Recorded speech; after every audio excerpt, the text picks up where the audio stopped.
What do we, as creators, do in this new world filled with generative AI engines? Pretty much every day, I hear about new AI tools coming to the market, and I'm always looking at them with a little bit of curiosity and a little bit of hesitancy. Maybe they're an amazing new tool that will help me automate something that's been laborious in the past, or might inspire me in a new way from different angles. But a part of me is also hesitant, wondering, what about the ethics of all this, and is it okay to be using these tools in the act of creation? How do these new tools fit into my own music making in a constructive, legal, and ethical way that's not going to rob creativity from future generations? I was thinking about this recently over the broad perspective of music technology history. So let me take you all the way back to the beginning to see if we can get a better perspective on where we are right now. Before the advent of recorded music in the late 1800s, there was no concept of recording music for playback later.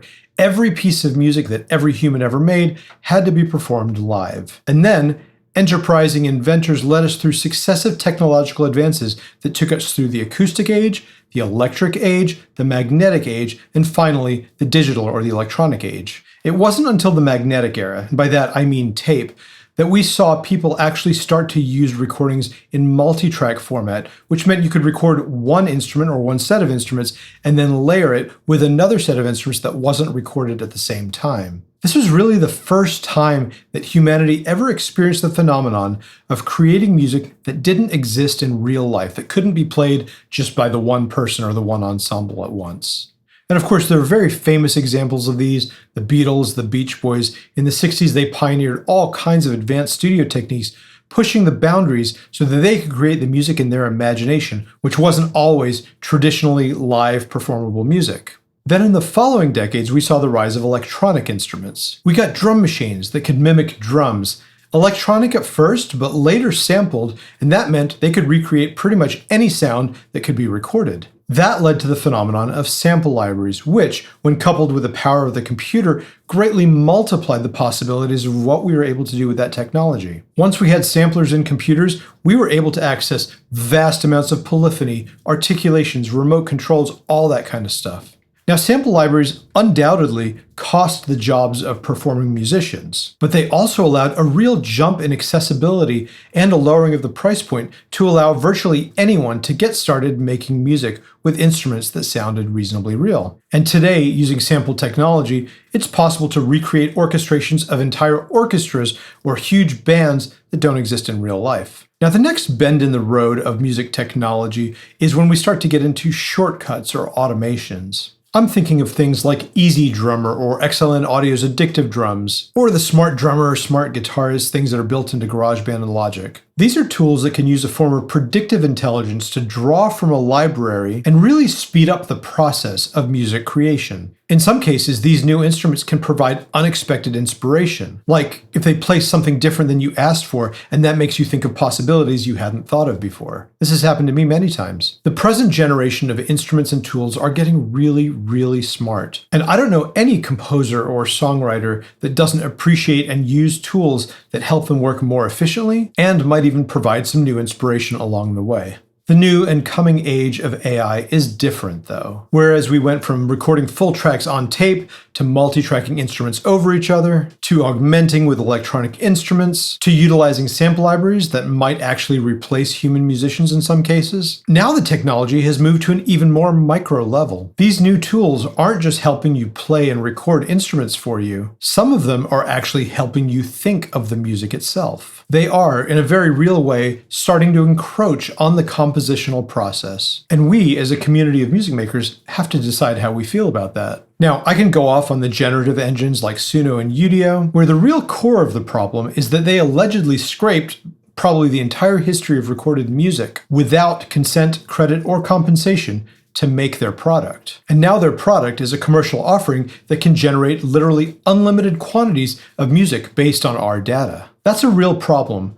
But suppose, hypothetically, that there was an engine out there that was trained to do this, but they trained exclusively on licensed material. In other words, they did it 100% legally. We might still have an artistic objection to it, but we would no longer have a legal objection, any more than live musicians could object to sample libraries being made of their instruments. So this generative music technology does exist now. The cat is out of the bag. How are we supposed to live in a world with it? Obviously, right now there isn't one clear answer other than taking legislative action against companies that steal our material. And that's something I think is very, very important to do. If you're not already following the Society of Composers and Lyricists, where I serve on the board, I highly encourage you to do that, and I'll leave the links below. But I want to show you this brief satirical video clip that for me has been incredibly instructive in how I think about these things. This is by the legendary and incredible keyboard player Larry Goldings, who decided to get ChatGPT's opinion on his harmony choices. Pay real close attention to ChatGPT's attempts to ingratiate itself to Larry. Watch this.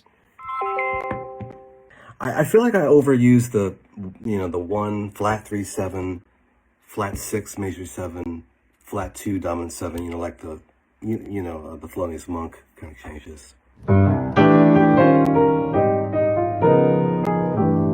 know what, Larry? Even if you feel like you lean on those changes, Monk leaned on them too.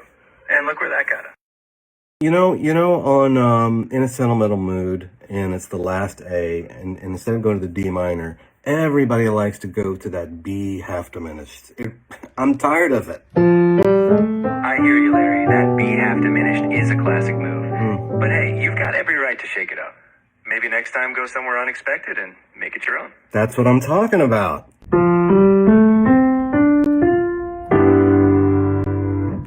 What do you think about that choice? I think it's a bold choice. It's got more of your personality in it, and honestly, that's what makes it compelling. And then I got this as a concept too.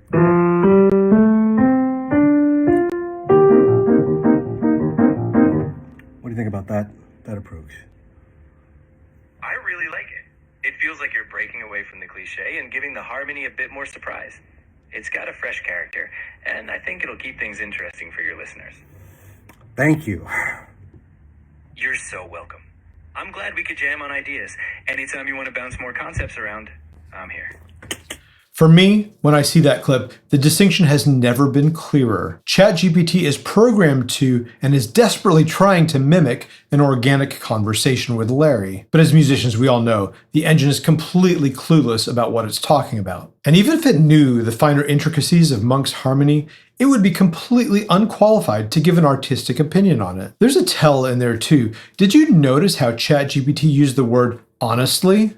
Honestly, that's what makes it compelling. That really irked me. Are computers capable of making moral choices where they can choose to be honest or dishonest? I mean, I suppose they are capable of mirroring whatever perspectives their programmers train them to, but they're not actually capable of moral choices, or in this case, artistic ones. This is what I keep coming back to. We now live in a world filled with algorithms designed to mimic the human consciousness. But they aren't conscious, they're just products of their training data. That can be really good for some applications. Ask it to analyze statistics or do deep research on a topic. And arguably, it could be a better tool than any human or even a traditional Google search because it's able to synthesize, pardon the pun, large volumes of data. But if you ask it to innovate or create intellectual property, it's not in its DNA. It doesn't even have DNA. All it has is its data. And all it can do is regurgitate that training data or reassemble it into new forms. Now, I get a lot of hate comments on social media saying,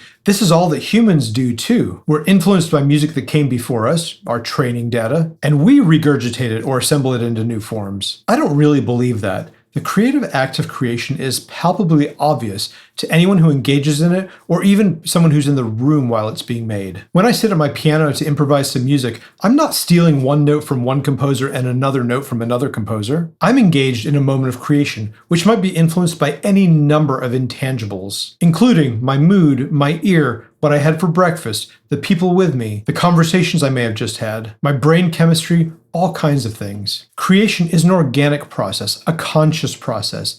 It's something a computer can mimic, but it can never actually do.